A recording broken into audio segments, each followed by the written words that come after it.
الحمد لله نحمده ونستعينه ونستغفره ونؤمن به ونتوكل عليه ونعوذ بالله من شرور أنفسنا ومن سيئات أعمالنا من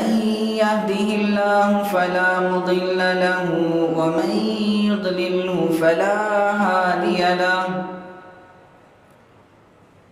ونشهد أن لا إله إلا الله وحده لا شريك له ونشهد أن سيدنا ومولانا محمدًا عبده ورسوله أما بعد فأعوذ بالله من الشيطان الرجيم بسم الله الرحمن الرحيم ومن الناس من يشري نفسه ابتغاء مرضات الله وقال تعالى في موضع آخر إن الدين عند الله الإسلام صدق الله مولانا العلي العظيم وصدق رسوله النبي الكريم ونحن على ذلك لمن الشاهدين والشاكرين والحمد لله رب العالمين اللهم صل على سيدنا محمد وعلى آل سيدنا محمد وبارك وسلم اللهم صل على سيدنا محمد وعلى آل سيدنا محمد وبارك وسلم اللهم صل على سيدنا محمد وعلى آل سيدنا محمد وبارك وسلم. عزیزان گرامی، محترم سامعین کرام، اللہ تبارک و تعالی نے ساری کائنات کو سجایا، بنایا اور زمین کو آسمان کے ذرے، زمین کے ذرے ذرے کو اور آسمان کے ستارے، چاند، سورج کو، غرضے کہ ہر چیز اللہ نے بنائی، اڑنے والے پرندے ہوں یا سمندر میں تیرنے والی مچھلیاں ہوں، دو پیروں پر چلنے والا جانور ہو یا چار پیروں پر چلنے والا جانور ہو، ہر مخلوق کو اللہ نے بنایا. اے لوگوں، میں نے زمین بنائی، زمین کا ذرہ ذرہ میں نے بنایا، آسمان بنایا، چاند سورج کو بنایا، سمندر کا قطرہ قطرہ میں نے بنایا، ساری چیزوں کو میں نے تیرے لیے بنایا. اللہ فرماتا ہے کہ ثم جعلناکم خلیفۃ فی الارض، ساری زمین کو بنا سجا کر کے میں نے تجھے اس کا خلیفہ، زمین پر اپنا خلیفہ بنایا. اللہ نے دنیا میں انسان کو اپنا نائب بنا کر کے بھیجا، خلیفہ بنا کر کے بھیجا، اور اللہ تعالیٰ نے انسان کو دنیا میں پابند بنا کے بھیجا ہے، آزاد بنا کے نہیں بھیجا. مرضی کی زندگی گزاریں، جو جی میں آیا وہ کرتے چلے جائیں، جیسا ہمارے نفس کی خواہش ہو ہم ویسا کریں اور اس کو اچھا سمجھنے لگ جائیں، ایسی زندگی گزارنے کے لیے نہیں بھیجا۔ فرمایا ان الدین عند اللہ الاسلام، او اللہ کے بندو، نبی کی رسالت کو تسلیم کرنے والوں، اللہ کی وحدانیت کا اقرار کرنے والوں، یاد رکھنا میرے نزدیک دین اسلام ہی معتبر ہے، اس کے علاوہ کوئی دین معتبر نہیں۔ اگر تم زندگی گزارنا چاہتے ہو، اگر تم کامیابی حاصل کرنا چاہتے ہو، اگر تمہیں اللہ کی رضا حاصل کرنی ہو تو یاد رکھنا دین اسلام پر چل کر کے تمہیں کامیابی ملے گی۔ وَمَن يَبْتَغِ غَيْرَ الْإِسْلَامِ دِينًا فَلَن يُقْبَلَ مِنْهُ، دین اسلام کو چھوڑ کر کے اگر کوئی میرے پاس عیسائی بن کے آئے گا، غیر مذہب کو اختیار کر کے میرے پاس آئے گا، چاہے وہ آگ کی پوجا کرنے والا کیوں نہ ہو، چاہے وہ بتوں کے آگے اپنا سر جھکانے والا کیوں نہ ہو، نہ میرے نزدیک اس کا دین کوئی معتبر نہیں۔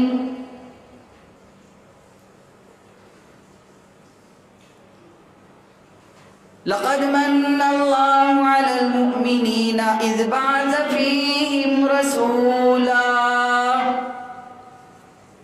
میں نے دین اسلام کو تمہارے لیے بنایا، دین اسلام کو چلنے کے لیے تمہارا طریقہ میں نے بنا دیا۔ الہ العالمین یہ تو بتا دیں کہ ہم دین اسلام پر چل کر کے اپنا آئیڈیل کس کو بنائیں، اپنا رول ماڈل کس کو بنائیں، اپنی زندگی کا آئیڈیل کس کو بنا کر کے چلیں۔ اللہ فرماتے ہیں لقد من اللہ علی المؤمنین اذ بعث فیہم رسولا، میں نے تمہارے پر احسان کر دیا کہ میں نے تم پہ اپنا رسول بنا کے بھیج دیا۔ اگر تمہیں کامیابی چاہیے، اگر تمہیں آئیڈیل چاہیے تو تم میرے محبوب کو دیکھ کر کے اپنی زندگی کو بنا لو۔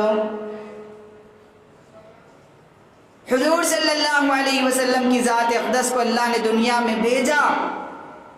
تاکہ ان کے طور طریقوں کو اپنا کر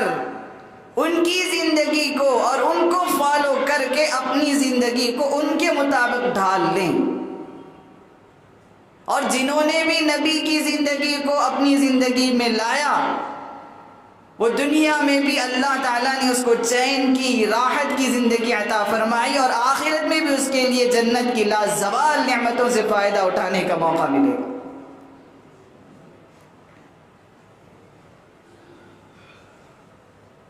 لیکن آج مسلمانوں کا حال ایسا ہے، اپنے سونے کی قیمت کا انہیں پتہ نہیں ہے، اپنے ہیرے جواہرات کا انہیں علم نہیں ہے، دوسروں کے طور طریقوں کو اپنانے اور دوسروں کے دین کے اوپر دیکھ کر کے، دوسروں کے مذہب کو دیکھ کر کے رال ٹپکاتا ہے اور ان کے سامنے اپنا کاسے گدائی لے کر کے کھڑا ہوا ہے۔ اسے اپنے دین مذہب کی قیمت کا علم بھی نہیں ہے، احساس نہیں ہے کہ ہم مسلمان ہیں، ہمارا دین اسلام کتنا قیمتی ہے اور کتنی اس کی اہمیت ہے۔ اللہ فرماتا ہے لا تتخذوا اليهود والنصارى، اے لوگو اللہ کی وحدانیت کا اقرار کرنے والوں، نبی کی رسالت کو تسلیم کرنے والوں، غیر مسلموں کے ساتھ ہمدردی کی تمہیں اجازت ہے، غیر مسلموں کے ساتھ تمہیں خیر خواہی کی اجازت ہے، غیر مسلموں کو تمہیں تحفے تحائف دینے کی اجازت ہے، لیکن یاد رکھنا دوست بنانے کی اجازت نہیں۔ ایسا دوست بنا دینا کہ اپنی ساری باتیں ان کو سنا دینا، ان کو شیئر کر دینا۔ اور آج مسلمان کا یہ حال بن چکا ہے کہ مسلمان غیروں کے طور طریقے کو اپنانے میں لگ گیا۔ کتنی بے شرمی کی بات ہے اور کتنی بے غیرتی کی بات ہے جو اللہ تبارک و تعالیٰ نے مسلمانوں کے لیے ایسا دین اور ایسا مذہب اتارا ہے کہ جس کے اندر زندگی کا کوئی شعبہ، زندگی کا کوئی پہلو اللہ نے ایسا تشنا باقی نہیں رکھا، ایسا پہلو کوئی باقی نہیں رکھا کہ جس میں رہنمائی نہ کی گئی ہو۔ جس مذہب اسلام نے ہمیں کھانے پینے کا طریقہ سکھایا ہو، جس مذہب اسلام نے ہمیں سونے اور جاگنے کا طریقہ بتایا ہو، جس مذہب اسلام نے ہمیں بیت الخلاء کے آداب سکھائے ہو، ذرا بھلا بتلاؤ تو صحیح، کیا اس نے ہمیں عید کے گزارنے کے، خوشی منانے کے انداز نہ سکھائے ہو؟ کیا اس نے ہمیں غم کو غم منانے کے انداز نہیں سکھائے؟ پھر کیا وجہ ہے کہ آج کا مسلمان جب دیوالی کا موقع آتا ہے تو ہیپی دیوالی کہہ کے انہیں خوشی کی مبارکبادی دیتا ہے، اگر جب سنکرانتی کا موقع آتا ہے تو انہیں سنکرانتی کی مبارکبادی کیوں دیتا ہے؟ ارے احساس نہیں ہے کہ جس مذہب اسلام کو ہم اب جس کو فالو کر کے چل رہے ہیں اس کے طور طریقے کیا ہیں؟ غیر مسلم تو غیر مسلم ہے، اگر وہ اپنی عید کے موقع پر، خوشی کے موقع پر مٹھائیاں تقسیم کریں تو ان کی عید ان کو مبارک، ان کے غیر مسلم اگر اپنی عید کے موقع پر مبارکبادی دیں تو ان کی مبارکبادی ان کو مبارک۔ ہم مسلمانوں کا تو یہ طریقہ نہیں ہونا چاہیے کہ ہم کسی غیر مذہب کے، غیر مسلموں کے تہوار، غیر مسلموں کے عید کے موقع پر ان کی مٹھائیوں کو ہم بھی لے کر کے ہم بھی دوسروں میں تقسیم کرنے میں لگ جائیں۔ اور ستم تو یہ ہے کہ آج کا مسلمان، نام نہاد مسلمان، غیر مسلموں کے عید کے موقع پر خود مٹھائی خرید کر کے لوگوں میں تقسیم کر رہا ہے۔ کتنے شرم کی بات ہے۔ فرمایا بزرگان دین نے، علماء اکرام نے، کہ اگر کوئی اچھا سمجھ کر کے غیر مسلموں کے تہوار اور عید کے موقع پر خوشی کی مبارکبادی اگر دیتا ہے تو اس کے دل سے ایمان کے جانے کا ڈر ہے۔ جس دین اسلام کو اللہ تعالیٰ نے اتار کر فرمایا الیوم اکملت لکم دینکم واتممت علیکم نعمتی ورضیت لکم الاسلام دینا، فرمایا میں نے تم پر دین کو کامل کر دیا، دین کو مکمل کر دیا، آج کے بعد تمہیں کسی دوسرے دین کو اپنانے کی ضرورت نہیں۔ دین اسلام کو اللہ تعالیٰ نے مسلمانوں پر احسان کر کے، مسلمانوں پر بڑا کرم کر کے اتنا پاکیزہ دین دیا ہے۔ دو عید اللہ تعالیٰ نے عطا فرمائے، ایک بقر عید کا موقع ہے کہ عید الاضحیٰ منانے کی، عید الفطر منانے کی۔ اللہ نے کتنے اور فرمایا کہ ان دو عیدوں کو عید مناؤ۔ روکھا سوکھا مذہب نہیں ہے کہ نہ اس کے اندر خوشی منانے کی اجازت نہیں، روکی سوکھی زندگی گزاریں، روتے دھوتے زندگی گزاریں، یہ مذہب ایسا نہیں ہے۔ خوشی منانے کا انداز بھی سکھائے اور غم منانے کے انداز بھی سکھائے۔ لیکن آج کا مسلمان اتنا بے بہرا ہو گیا، آج کا مسلمان اتنا جاہل ہو گیا، آج کا مسلمان دین اسلام سے اتنا ناواقف ہو گیا کہ آج اگر اسے کوئی گھر میں برکت کی اگر ضرورت ہو یا اپنے جسم کی صحت کی ضرورت ہو، کالی ڈوری باندھے گا یا لال ڈوری باندھے گا اور سمجھے گا کہ مجھے اس کے ذریعے سے میری صحت کی حفاظت ہو جائے گی، میرے گھر میں برکت آ جائے گی۔ بھلا بتلاؤ تو صحیح اس ڈوری سے دین اسلام کا کیا تعلق ہے؟ کیا تعلق ہے اس کا دین اسلام سے؟ چہرے کے اوپر داڑھی سجی ہوئی نہیں ہے، سر پہ ٹوپی نہیں ہے، سر کے بالوں سے لے کر پیر کے ناخنوں تک مسلمان نظر نہیں آتا، اور اللہ کے نبی صلی اللہ علیہ وسلم کا طور طریقہ تمہیں پسند نہیں، اللہ کس زاویے سے تمہیں مسلمان کہے گا؟ طریقہ ان کا، نظریہ ان کا، عقیدے ان کے، اور ہم پھر بھی مسلمان کہلائیں، اور وہ غیر کو اپنا لیں تو وہ غیر مسلم کہلائیں۔ ان کے طور طریقے وہ اگر اپنائیں تو انہیں ہم غیر مسلم مسلم کہہ دیں گے اور ان کے طریقے ہم اپنائیں، ہم اپنا کر بھی ہم مسلمان ہو جائیں، کیسے مسلمان کہلانے کے لائق رہیں گے؟ اس لیے میرے بھائیو، اللہ کے نبی صلی اللہ علیہ وسلم نے ارشاد فرمایا تمہیں اگر خوشی منانی ہو تو منانے کی تمہیں اجازت ہے، اگر تمہیں کھیل کودنے ہی کی اجازت، کھیلنا کودنا ہی ہو تو طور طریقے سیکھو۔ فرمایا کہ تم تیراکی سیکھو، اگر دوڑ کا مقابلہ کرو، اگر تمہیں کھیلنا ہی ہے، اگر تمہیں اپنے جسم کو بنانا ہے، اگر تمہیں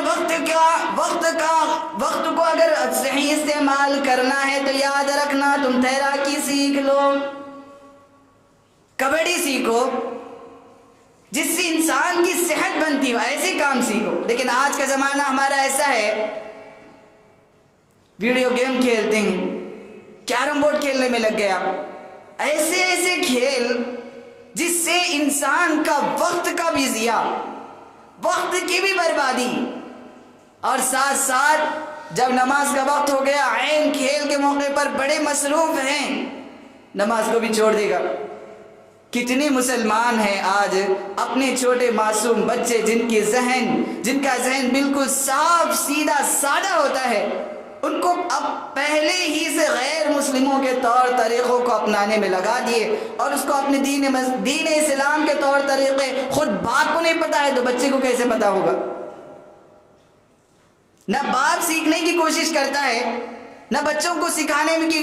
کی طرف دل میں رکھتا ہے، نہ خود بننا چاہتے ہیں نہ اپنے بچوں کو بنانا چاہتے ہیں۔ نہیں جانتے ہوں گے اگر آپ کہ یہ جو غیر مسلموں کی جو عید آنے والی ہے سنکرانتی، اس کا پس منظر یہ ہے کہ ایک مرتبہ ایک آدمی ہے جس کا نام حقیقت رائے تھا، وہ سکھ گھرانے سے تعلق رکھتا تھا، اس کی شادی ایک سکھ گھرانے لڑکی سے ہو گئی، اس کا داخلہ ایک مسلمان اسکول میں ہو گیا تھا۔ حقیقت رائے کو ایک مسلمان اسکول میں داخل کروایا گیا، وہاں مسلمان ٹیچر نے کچھ ہندو مذہب کے خلاف کچھ باتیں کہہ دی جس سے اس کو بری لگی، تو اس نے نعرہ لگایا، دھرنا کیا، اور مسلمان کے جو محبوب محمد رسول اللہ صلی اللہ علیہ وسلم کے پیغمبر کی شان میں گستاخیاں کی، پیغمبر رسول کی شان میں گستاخیاں کی، آپ کی چہیتی بیٹی حضرت فاطمہ الزہرا رضی اللہ تعالیٰ عنہا کی شان میں گستاخی کی، جس کا نتیجہ یہ ہوا کہ حکومت نے اس کو پکڑا اور اس کو پکڑ کر کے اس کو عدالت میں پیش کیا، اور عدالت میں پیش کرنے کے بعد ادھر سارے ہندو برادری نے اس کو بچانے کی انتھک کوشش کی، لیکن اس وقت کا جو وزیر اعلیٰ تھا پنجاب کا، وہ زکریا خان تھا، اس نے نظر ثانی کرنے سے انکار کر دیا کہ جو فیصلہ عدالت نے کیا وہی فیصلہ برقرار رہے گا، کہ اس کو ختم کر دیا جائے گا، اس کے سر کو تن سے جدا کر دیا جائے گا۔ عدالت کے فیصلے کے مطابق اس کو موت کے گھاٹ اتارا گیا۔ اس کے بعد کچھ عرصہ گزرا، پھر سکھوں نے مسلمانوں کا اس کا بدلہ لینے کے لیے مسلمانوں کا خاتمہ کر دیا تھا۔ جو لوگ اس میں انوالو تھے، جو لوگ اس مقدمے کے اندر شامل تھے، سب کا انہوں نے خاتمہ کیا۔ وہ اس موقع کو عید کا موقع سمجھ کر کے پنجاب کے اندر خاص طور پر اس لیے وہ پتنگ اڑایا جاتا ہے۔ اور بعض کتابوں میں یہ لکھا ہے کہ ہندو برادری اس کے ذریعے سے وہ جب سورج نکلتا ہے تو اس کے ذریعے سے پتنگ اڑا کر کے اس کی عبادت کرتے ہیں، ان کی اپنی کتابوں کی بعض کتابوں میں لکھا ہے۔ مجھے بھلا برا بتلاؤ تو صحیح، جس مسلمان کا ضمیر زندہ ہے، جس مسلمان کے دل میں ایمان باقی ہے، اور جس مسلمان کے دل میں اگر مسلمانوں کی ذری بھی محبت اگر ہو، خدا کی قسم وہ کبھی ایسا کام کر ہی نہیں سکتا جس کے دل میں اگر ایمان کا ذرہ بھی باقی۔ کس لیے ہم ایسے طور طریقوں کو اپناتے ہیں جس کے ذریعے سے غیر خود ہمیں دیکھ کر کے ہنسنے لگ جائیں کہ کیسا آدمی ہے؟ جن مسلمانوں کو ختم کر کے ہم عید منا رہے ہیں، وہی مسلمان اس عید کو عید سمجھ کے منا رہا ہے۔ اس لیے میرے بھائیوں، کہنے کا مقصد صرف اتنا ہے کہ ہم غیروں کے طور طریقوں کو اپنانے کے بجائے مسلمان والے طور طریقوں کو اپنانے کی کوشش کریں. ہم مسلمان ہیں، مسلمانوں کی شان کے مطابق رہے. سیکھیں کہ ہمارے طور طریقے کیا ہیں، خوشی منانے کے انداز کیا ہیں، غم منانے کے انداز کیا ہیں، جینے کے انداز کیا ہیں. اسی لیے اللہ کے نبی صلی اللہ تعالیٰ نے قرآن میں فرمایا لَقَدْ كَانَ لَكُمْ فِي رَسُولِ اللَّهِ أُسْوَةٌ حَسَنَةٌ. تمہارا رول ماڈل اور تمہیں زندگی گزارنے کے لیے اگر کوئی آئیڈیل چاہیے تو وہ آئیڈیل اللہ کے نبی ہیں. ان کے طور طریقوں کو اپنا کر کے تم اپنی زندگی کی کامیابی کا حاصل کر سکتے ہو. اللہ تعالیٰ سے دعا ہے کہ اللہ تعالیٰ ہمیں کہنے سننے سے زیادہ عمل صالح کے توفیق نصیب فرمائے. آمین. وآخر دعوانا الحمدللہ.